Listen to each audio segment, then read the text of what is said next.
நண்பர்கள் அனைவருக்கும் வணக்கம். இன்னைக்கு தமிழ்நாட்டிலே மிகப்பெரிய ஒரு பிரச்சனை. அதாவது எல்லாருமே அதிர்ச்சியா எல்லாரும்னா நீதிபதி உட்பட அதிர்ச்சியான ஒரு செயல் அப்படின்னா, அது அஜித் குமாருடைய மரணம். இது என்ன அப்படின்னா, இந்த நிகிதா அப்படின்ற பெண்மணி பார்த்தீங்கன்னா, ஒரு புகார் குடுக்குறாங்க. எங்களுடைய நகை காணாம போச்சு. அது இவர் தான் எடுத்திருப்பாரு அப்படின்னு ஒரு அ புகார் குடுக்குறாங்க. இப்போ இந்த நகை அஜித் குமார் தான் எடுக்கல அப்படின்றதுக்கு பல ஆழமான ஒரு ஆதாரத்த நான் அந்த பதிவுல சொல்லப் போறேங்க. அது மட்டும் இல்ல, இந்த தமிழ்நாடே ஏன் இந்த விஷயத்த அதிர்ச்சியா பார்த்தது அப்படின்னா, முதல்ல இப்போ அஜித் குமாருக்கு நடக்கிற மாரி யாரோ ஒரு விஷயம் சொன்னா, எல்லாருமே இப்படிதான் செய்வாங்க அப்படின்ட்டு, அதாவது நமக்கும் அது நடக்கிறதுக்கு ஒரு நேரமே இல்ல அப்படின்றது தான் உண்மை. அதனால தான் எல்லாமே இத அதிர்ச்சியா பார்க்குறாங்க. அடுத்தது, இது எப்படி அஜித் குமார் இந்த நகைய உறுதியா எடுத்திருக்க மாட்டாரு. அதே மாரி அந்த கார்ல நகை இருந்திருக்காது அப்படின்றதுக்கான ஒரு ஒரு சாதாரண ஒரு விஷயம் தான். இத நம்ம நெனச்சாலே நமக்கு தெரியும். அதாவது அ எந்த ஒரு பேஷண்ட்டும், அதாவது இப்ப அந்த அந்த நிகிதாவுடைய அம்மாவுக்கு ஸ்கேன் பண்றதுக்காக மருத்துவமனைக்கு போறதுக்காக இவங்க கெளம்புறாங்க. ஆனா மருத்துவமனைக்கு அவங்க போல. அந்த அம்மா என்ன சொல்லுது, "நம்ம கோயிலுக்கு போயிட்டு அதுக்கு பிறகு போலாம்." அப்படின்ட்டு அவங்க அம்மா சொல்லியிருக்காங்கன்ட்டு அந்த அம்மா சொல்லுது. அப்போ கோயிலுக்கு போலான்னு சொல்லும்போது, நகைய எப்படி கழட்டுவாங்க? இப்ப கோயிலுக்கு போயிட்டு யார் ஒருத்தருமே பார்த்தீங்கன்னா, அந்த ஸ்கேனுக்குன்னு ஒரு டைம் இருக்கும். அதுக்கு முன்ன ஹாஸ்பிட்டலுக்கு போறதுக்கு உள்ள போறதுக்கு முன்ன தான் அவங்க தொந்தரவு பண்ணா டாக்டர் தொந்தரவு பண்ணா அந்த நகைய கழட்டி வைப்பாங்க. அப்போ இவங்க சொல்றது அ இதிலயே இது இது ஏதோ ஒரு சாதாரண ஒரு பொய் அப்படின்னு தெரியுது. அடுத்தது, இது ஏன் ஒரு கொடுமையான ஒரு அ மரணம் அப்படின்னு நம்ம சொல்லணும் அப்படின்னா, இப்போ இப்ப நமக்கே ஒருத்தருக்கு கோபம் வருதுன்னு வச்சுங்க. ஒரு கத்தியாலோ, பில்லேடாலோ ஒருத்தர நீங்க ஒரு கத்தியால வெட்டும்போதோ அல்லது குத்தும்போதோ, ஒரு சில நிமிடம் தான் அந்த உயிர் இருக்கும். வலி இருக்கும். அப்புறம் அந்த உயிர் போயிடுங்க. ஆனா, ஒரு பெரம்புல, அதாவது அந்த கம்பு போலீஸ் லத்தின்னுவாங்கல்ல, அதுல அடிக்கிறது எப்படி இருக்குன்னா, அந்த பெரம்புல, அதாவது கையிலேருந்து முதுகு வரைக்கும் அடிக்கிற அந்த விஷயத்த, இவங்க என்ன பண்றாங்கன்னா, தலை, கால் வரைக்கும் இந்த முதுகெல்லாம் எப்படி அடிப்பாங்களோ, அந்த மாரி அவங்க வலுவெல்லாம் சேர்த்து தலையில அடிச்சிருக்காங்க. மொளகா பொடிய கரைச்சு என்ன பண்ணியிருக்காங்கன்னா, பிறப்புறுப்பு மட்டும் இல்லைங்க, வாயிலயும், மூக்குல, காதுலலாம் ஏத்திருக்காங்க. நீங்க மூக்குல ஒரு பருக்கி சோறு போனாலே நமக்கு பொறை ஏறும், உயிரே போயிடும். நுரையீரல்ல போகும். அப்போ ஒரு மொளகா பொடி ஏத்துற அளவுக்கு அவ என்ன பெரிய அ ஒரு தப்பு பண்ணியிருக்காங்கன்னா, எனக்கு என்ன சந்தேகம்னா, இந்த நகைக்கும் மேல, இந்த நகைக்கான பிரச்சனை கிடையாது. அதுக்கும் மேல ஏதோ ஒரு விஷயம் இருக்கு. இது கண்டிப்பா சிபிஐக்கு வெளிய கொண்டு வரும்னு நான் நம்புறேன். இது இப்போ நம்ம இந்த இதுக்கு வருவோம். இப்ப அந்த அம்மா சொல்லுச்சுன்ட்டு இவங்க இந்த மாரி பண்றாங்க. ஒரு சாதாரண அவங்க பார்த்தீங்கன்னா, ஒரு அப்பா இல்லாம அவங்க அம்மா எவ்ளோ கஷ்டப்பட்டு வளர்த்துருப்பாங்க. அடிச்சே கொன்னுருக்காங்கன்னா, அது எப்படி இருக்குன்னா, 44 இடத்துல அங்கங்க காயம் இருக்கிறது ஒரு பக்கம் இருக்கட்டுங்க. இவங்க இப்போ நம்ம ஒரு விபத்து எங்கேயாவது ஒரு விபத்து நடக்கும்போது பாருங்க, ஃபர்ஸ்ட்டு என்ன பண்ணுவாங்கன்னா, அந்த மருத்துவமனைக்கு கொண்டு போகும்போது அவங்க டாக்டர் ஃபர்ஸ்ட்டு என்ன பண்ணுவாங்க பார்ப்பாங்கன்னா, காதுல அந்த ரத்தம் வந்துச்சுனாலே காப்பாத்த முடியாது. அது நின்னா தான் காப்பாத்த முடியும் அப்டின்னுவாங்க. இது எதற்காகன்னா, அந்த தலையில நம்ம தலையில உள்ள கலங்கிட்டு, அந்த நரம்பு இதெல்லாம் அடிபட்டு கலங்குனா தான் நம்ம ரத்தம் காது வழியா வரும். அவங்கள காப்பாத்துறது கஷ்டம். அந்த ஒரு வேலைய தான் இவங்க செஞ்சிருக்காங்க. இதுக்கு முழுக்க முழுக்க இப்போ நம்ம எல்லா காவல்துறையுமே சொல்ல முடியாது. இன்னைக்கு பார்த்தீங்கன்னா, இந்த சோமாலியா அந்த மாரி ஒரு சில கண்ட்ரியா வடநாட்டுல கூட சில மாவட்டங்கள்லாம், சில மாநிலம்லாம் இருக்கு. அங்கலாம் பார்த்தீங்கன்னா, என்ன பண்ணுவாங்கன்னா, ஒரு ரூ. 10 ரூ.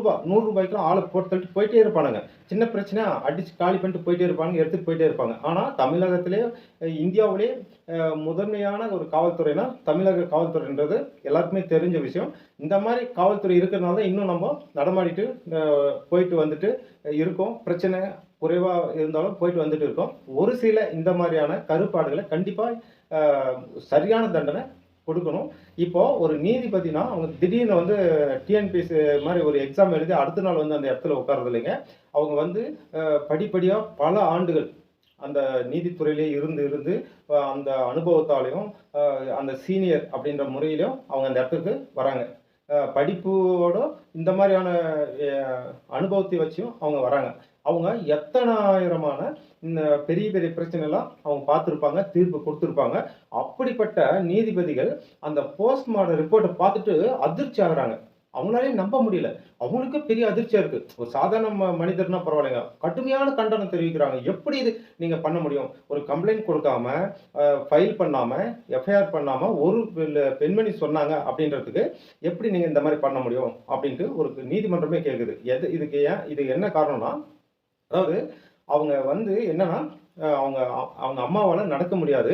அப்போ இவங்க என்ன பண்றாங்கன்னா, அந்த வீல் சேர் கேட்குறாங்க. அப்போ இங்க காவல்ல இருக்கிற அந்த தம்பி என்ன பண்ணுதான்னா, எனக்கு ரூ. 500 குடுங்க அப்படின்னும்போது வாக்குவாதம் ஆகுது.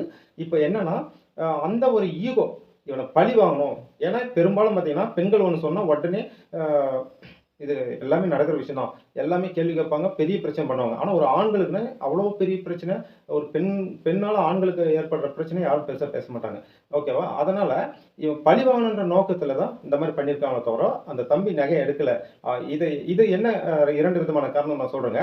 இந்த தென்னிந்திய பார்வர்ட் பிளாக் கட்சி தலைவருங்க மணிமாறன் அவர்கள் என்ன சொல்றாருன்னா, இந்த பெண்மணி இந்த நிகிதான்ற அவங்க வந்து ஒரு மிகப்பெரிய திமிர் பிடிச்ச ஒரு வரட்டு கௌரவம் பிடிச்சவங்க. அவங்களுக்கு ஒரு சின்ன இதுனா கூட பழி வாங்காம விட மாட்டாங்க. இது ஏன் அவரு சொல்றாருன்னா, அவருக்கு இந்த இந்த இந்த அம்மா வந்து மேரேஜ் பண்ணிக்கிறாங்க. பண்ணிட்டு ஃபர்ஸ்ட் நைட்டு உள்ளே போலேங்களாம். அதுக்குள்ள போயிடுச்சாம் அந்த அம்மா. போயிட்டு வரதட்சணை, அந்த கொடுமை, இந்த கொடுமைன்ட்டு இவங்க சம்மந்தமே இல்லாத இவங்க தம்பி மேலலாம் கேஸ ஃபைல் பண்ணி பயங்கரமான பிரச்சனை பண்ணியிருக்காங்க. அப்புறம் தான் விசாரிச்சு பார்த்தா, அதுக்கு முன்னே 3 பேரு இந்த இந்த அம்மா திருமணம் பண்ணியிருக்காங்க அப்டின்ட்டு. அது மட்டும் இல்ல, இவங்க சொந்தத்துல இருக்கிறவங்ககிட்டயே அரசாங்க வேலை வாங்கி தரேன் அப்டின்ட்டு 16,00,000 என்னவோ ஏமாத்தி 420 அது பேரு. ஓகேங்களா? எஃப்ஐஆர் ஃபைல் பண்ணியிருக்காங்க. அது இவ்ளோ பெரிய அந்த மைண்ட் செட் உள்ள அந்த பெண்மணி சொன்னத வச்சு, ஒரு அந்த நபர அடிச்சே கொன்னுருக்காங்க. டார்ச்சர் பண்ணி 2 நாள்லாம். நம்ம மனநிலை நெனச்சு பாருங்க. இப்ப நம்மள விடுங்க. அந்த பெத்த தாய்க்கு எப்படி இருக்கும்? இதெல்லாம் கண்டிப்பா தமிழக முதல்வர் அவர்கள் வந்து அவருக்கு ஒரு அதிர்ச்சியான ஒரு இத தான் பார்க்குறாரு. அதனால தான் அ எ நம்ம சிபிஐக்கு அவர் உடனே உத்தரவிட்டாரு. அது ஒரு நல்ல விஷயம். ஏன்னா, அப்பதான் இது ஓரளவுக்காவது ஒரு நேர்மை நடக்கும். இதுல இன்னும் பார்த்தீங்கன்னா, தமிழக அரசாங்கம் இவர்கள் மீது எடுக்கிற கடுமையான நடவடிக்கையால தான் மக்கள் ஓரளவுக்காவது அந்த கோவத்த குறைப்பாங்கன்னு நான் நம்புறேன். இனி இந்த மாரியான ஒரு விஷயங்கள் வரக்கூடாது. அதற்கான சட்டங்களும், சட்ட நுணுக்கங்களும் அவங்கள விசாரிக்கிறதுக்குன்னு ஒரு வழிமுறையும் கொண்டு வரணும். எப்படின்னா, இப்போ ஒரு கோயிலுக்கோ நம்ம போறோங்க. எல்லா இடத்துலயுமே சிலை இருக்கு. ஒரு குறிப்பிட்ட இடத்துல தான் சிலை இருக்கும். அந்த சிலைய சுத்தி சுத்தி பல பாதுகாப்பும் சில முக்கியமானவங்களும் இருப்பாங்க. பூசாரிலிருந்து உட்பட எல்லாமே இருப்பாங்க. அந்த மாரி எப்படியாப்பட்ட தீவிரவாதியா இருக்கட்டும், ஒரு சாதாரண திருடனா இருக்கட்டும், ஒரு கைதியா இருக்கட்டும், அவங்கள நீங்க என்ன பண்ணணும் அப்படின்னா, முதல்ல ஒரு குறிப்பிட்ட இடம் அவங்களுக்கு ஒதுக்குங்க. எப்படி ரெஸ்ட் ரூம் இருக்கோ, அந்த மாரி விசாரணை பண்ணணும்னா ஒரு இடம் ஒதுக்குங்க. அங்க வந்து கண்டிப்பா கேமரா இருக்கணும். மத்த எந்த இடத்துலயுமே அவங்கள விசாரிக்கவோ, எதுவுமே செய்யக்கூடாது. கூட்டிட்டு தான் போணும், கூட்டிட்டு தான் வரணும். இப்படி ஒரு சட்டத்த நீங்க கொண்டு வாங்க சார். இப்படி கொண்டு வந்தீங்கன்னா, சுத்தி கேமரா இருக்கணும். கேமரா ஒரு வேள யுபிஎஸ் ப்ராப்ளம் ஆன் ஆகல அப்படின்னா, நீங்க அந்த விசாரணைய நிறுத்திடுங்க. அதுக்கு மேல ஏதாவது விசாரணை பண்ணி அது அ உறுதியாகுது அப்படின்னா, அவங்கள உடனடியா டிஸ்மிஸ் பண்ணுங்க. அப்பதான் அந்த பயம் வரும். ஒரு மக்களுக்கு ஒரு நம்பிக்கை வரும். அரசாங்கத்தின் மீதும், காவல்துறை மீதுன்றது கண்டிப்பா இது ஒரு உண்மையான ஒரு விஷயம். அதாவது நீங்க நல்லா இந்த இடத்துல நெனச்சு பாருங்க. பல லட்சம் அ ஏமாற்றி எஃப்ஐஆர் இருக்கிற ஒரு பெண்மணிய இதுவரையிலும் எந்த ஒரு தண்டனையும் இல்ல. எந்த ஒரு விசாரணை இல்ல. எந்த ஒரு இதுவும் இல்ல. அவங்க நல்லா தான் போயிட்டு இருக்கிறாங்க. நல்லா தான் வந்துட்டு இருக்காங்க. நகை திருடிட்டான்னு சொல்றாங்க. சொல்லியிருந்தா, இப்போ இவங்க என்ன பண்ணியிருக்கணும்? இவ்ளோ அடிச்சாங்க. உயிர் போச்சு.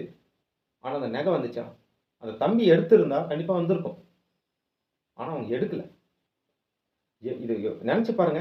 அப்புறம் நான் கூட நெனச்சேன், அந்த ப சாத்தான்குளம் பிரச்சனை தான் அந்த காவல்துறையுடைய கஸ்டடியில இருந்து இறந்து போயிட்டாங்க. அப்பா, மகன் பார்த்தா 24 பேர் இறந்திருக்காங்களாம். என்ன ஒரு கொடுமை சார் இது? நமக்கு காவல்துறை எதுக்கு இருக்கு? நமக்கு ஒரு பிரச்சனைன்னா, அவங்க நமக்கு பாதுகாப்பு குடுப்பாங்க. நமக்கு ஒரு நல்ல ஒரு அ நீதிமன்றத்தின் மூலம் வழக்கு போட்டு அவங்க நமக்கு ஒரு நல்ல தீர்ப்பு வாங்கி குடுப்பாங்க. இந்த மாரி ஒரு மனநிலைக்கு தான் அந்த காவல்துறை வந்திருக்கு. ஆனா, இவங்க ஒரு அடிச்சே கொன்னுருக்காங்கன்னா, அந்த வலி எவ்வளோ இருக்கும்னு நெனச்சு பாருங்க. நீங்க அதாங்க மீண்டும் சொல்றேன் பாருங்க. ஒரு பிளேட்ல நீங்க கைய அறுத்துங்க. ரத்தம் வரும். ஆனா வலிக்காது. நீங்க பிளேட்ல அறுத்து பாருங்க. ரத்தம் வரும். ஆனா வலிக்காது. லைட்டா வலிக்கிற மாரி இருக்கும். ஆனா ரத்தம் ஃபுல்லா வரும். ஆனா பிளேடுலயே அறுக்காம, அத அப்படியே கல்லுல வச்சு, இல்ல ஒரு கட்டையில வச்சு அப்படியே நசுக்குனா அந்த கைய வந்து இப்படி நீங்க அடிச்சு நசுக்குனா என்ன ஆகும் தெரியுங்களா? ரத்தம் வராது. ஒரு சொட்டு கூட ரத்தம் வராது. வலி பயங்கரமான வலி இருக்கும். அந்த ஒரு விஷயத்த தான் இப்போ இவங்க பண்ணியிருக்காங்க. இது எவ்வளோ ஒரு அ ஒரு சாதாரண மனுஷன் வந்து கோவத்துல இன்னொருத்தன அ அடிக்கும்போது உயிர் போறது அது வேற. ஒரு 2 நாள் ஒரு நல்ல நிலைமையில இருக்கிறவங்க இந்த மாரி பண்ணியிருப்பாங்களான்னு நீங்க நெனச்சு பாருங்க. நன்றி.